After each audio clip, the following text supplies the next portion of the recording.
শিবম সুন্দরম হে তুমি হে প্রাণে পঞ্চপ্রদীপ জালো বেশের ভাণ্ড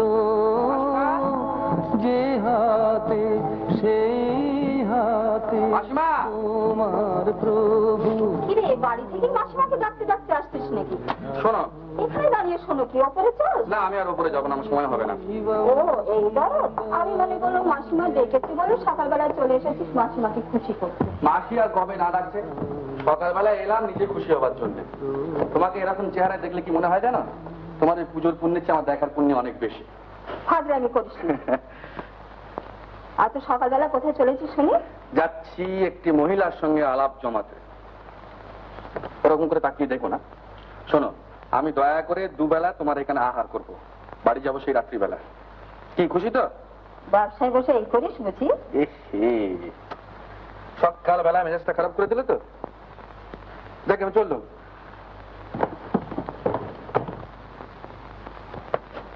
কি বর্মাশাই,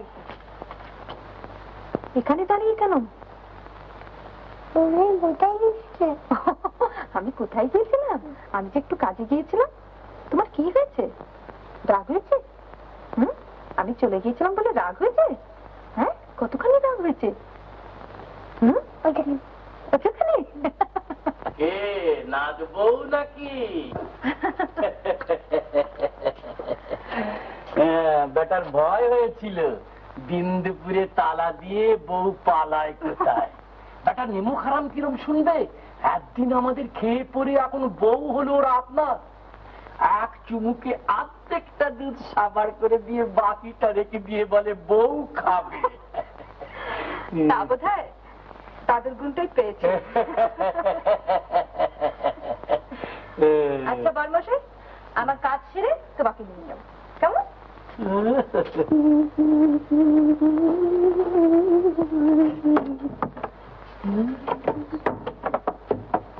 নমস্কার। নমস্কার। ভেতরে আসতে পারি? আসুন। কোনো অসুবিধা হচ্ছে না তো? অবশ্য অনেক আগেই আমার খবর নেওয়া উচিত ছিল। কেন? আপনাদের স্বাচ্ছন্দ্যের উপর যখন জীবিকা নির্ভর করে তখন সেদিকে দৃষ্টি রাখা তো আমাদের কর্তব্য। আপনি ভারতীয়দের মাধ্যমে যে খবর তাহলে নিয়ে থাকেন? নেই না, তবে নেওয়া উচিত, তাই বলছিলাম।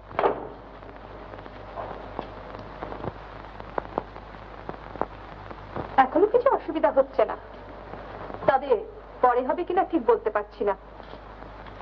আপনার আগের 2 মাসের টাকা। টাকাটা আজই পাবো ঠিক আশা করিনি। যাই হোক, ভালোই হলো, অভাবের সময়। দেখো আপনি বসুন। আপনার আর কিছু বলার আছে? বলবো। আমি তো ঠিক টাকার তাগিদা করবার জন্য এখানে আসিনি। এর আগেও টাকার তাগিদে আসেননি, ভবিষ্যতেও আসবেন না জানি। তার মানে? বিশিষ্ট অর্থবান আপনি, এই জানাটা শক্ত নয়। ওসব মানে টানে ছেড়ে দিয়ে সত্যি কথাটা কি বলুন। তাও আছে, তার আগে নিজের কথাটাই বলি। এই ছলনাটুকুর আশ্রয় নিতে হয়েছিল বাধ্য হয়ে। এছাড়া আপনাকে এখানে ফিরিয়ে আনার আর কোনো উপায় ছিল না। আমাকে এখানে ফিরিয়ে আনে আপনার লাভ?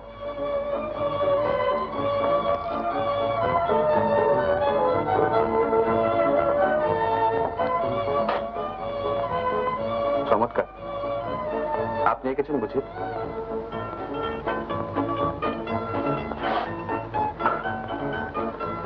আমি বুঝতে পারছি আপনি রাগ করছেন। দেখুন, আপনাকে এখানে ফিরিয়ে আনা লাভ ক্ষতি আমি ঠিক হিসেব করে দেখিনি। আমার উদ্দেশ্যের কথাটাই বললাম। ভাস্কর বাবুকে আমি জানতাম, আর আপনাকে অনেক আগে থেকেই চিনতাম। আপনি আমাকে আগেও চেনেননি, এখনো ভুল চিনেছেন। আপনার আর কি কথা আছে বলুন। কথা আছে। মাসিক পত্রিকার আমন্ত্রণ। ভালো ছবি হলে তারা ভালো দাম দিয়ে কিনে নেবেন। তার প্রয়োজন হবে না। আপনারা হয়তো হবে না, এটা আমাদের হবে। আর একটা কথা, মাঝে মাঝে আপনাকে আমাদের ক্লাবে যেতে হবে। আমি কেন আপনাদের ক্লাবে যাব? আমাদের সম্বন্ধে আপনার একটা ভুল ধারণা আছে, সেটা ভেঙে দিতে চাই। আর ক্লাবে গেলেই দেখতে পাবেন যে খাওয়া পড়া ছাড়া আমাদের অন্য চিন্তাও আছে। আপনাদের খাওয়া পড়ার চিন্তা আছে এই অপবাদ কে দিচ্ছে? সম্প্রতি নিজের খাওয়া পড়া নিয়ে এত বেশি ব্যস্ত যে আমার কোনো সময় হবে না। এটা কিন্তু আপনার রাগের কথা। বুঝলাম, কিন্তু আপনাদের ক্লাবে আমাকে কেন যেতে হবে সে কথা তো বলছেন না। আপনার সহানুভূতি পাবো তাই। আর তাছাড়া বড় বড় গায়ক, লেখক, শিল্পী, আর্টিস্ট এদের পেলে পরে আমরা জুলুম করি আমাদের ক্লাবে আসবার জন্য। আপনি আসবেন না? না। কেন? যার জন্য যেতে বলছেন শুনতে মন্দ লাগছে না, কিন্তু প্রশংসায় স্ফীত আবার দিন দুঃখের বিষয় চলে গেছে। আর কথা বাড়িয়ে লাভ নেই, অনেক বেলা হয়ে গেল। আপনি এবার আসুন, আমি না হয় পরে ভেবে দেখব। ভেবে দেখবেন? আচ্ছা বেশ, ভালো কথা। আমি কিন্তু আবার আসবো। নমস্কার।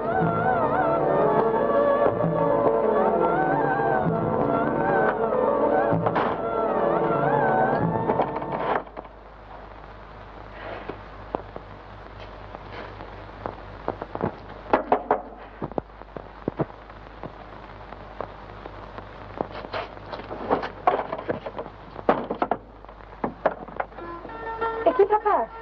সে কথা পরে হবে, এদিকে আমার হাত যে ধরে গেল। এসো এসো।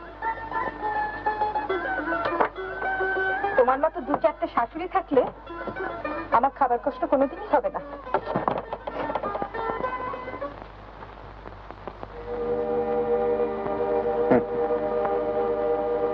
এ আর নতুন কি রাজু, প্রায় 20 বছর ধরেই তো চোখে ঘুম আসতেই চায় না। কাল থেকে তোমাকে আমার কথা শুনে চলতে হবে। দিনরাত পরিশ্রম করে কত ক্লান্ত হয়ে পড়ো নিজেই বোঝো না। ক্লান্ত হব বলেই তো পরিশ্রম করি। কিন্তু এই বয়সে এতটা সহ্য করার কথা নয়, হচ্ছেও না। দিন কত বাইরে ঘুরে এসো না। যাবে?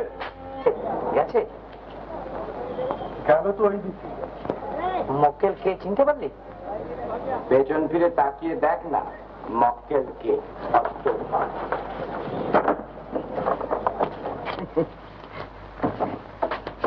এটা আবার কি? ঠুকে রাখলাম। মালপত্র নিয়ে স্টেশন থেকে সোজা বুঝি? তুই নেই এই ছেলেটি বলছিল? ওর কিছু দোষ নেই দাদা। কি হচ্ছিল জানো, আজকাল নিজে বলতে গিয়ে প্রায় ধরা পড়ে যাচ্ছিলাম। এক কাজ করো, দাদার জন্য বেশ ভালো না থাকে 4টে বড় বড় সিঙ্গাড়া আর 1 কাপ ডাবল হাফ চা। চার না পাশে দিয়ে দাও।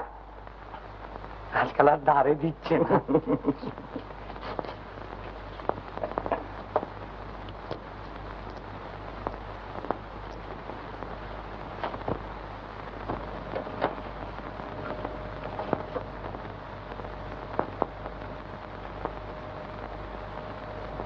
জনতা নিবাসের এই অবস্থা আমাকে জানাসনি কেন?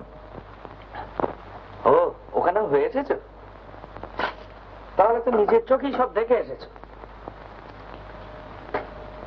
দেখো এখন যা করার করো, মধ্যে আমাকে রেহাই দাও। এভাবে দরজা বন্ধ করে আমি আর বসে থাকতে পারবো না। একটা কাজ করতে পারো, তাহলে ওরাও বাঁচে আমরাও বাঁচি। কি? ওদের তো রাস্তা থেকে এনেছো, আবার রাস্তাতেই নামিয়ে দাও না কেন? ওরা হাওয়া খেয়ে অন্তত বাঁচবে। দেখ ভাস্কর, মূর্খ জ্ঞানীর মতো কথা বললে তো আমি সহ্য করতে পারি না। কাল থেকে আজকের ভেতর অন্তত 10-12 চিঠিটা করেছি।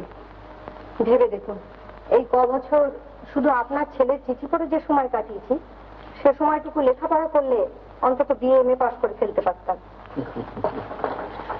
তোমার ছেলে বিদেশে গেলে ভেবে দেখো কেন এমন আনচান করতো বুড়োর প্রাণটা।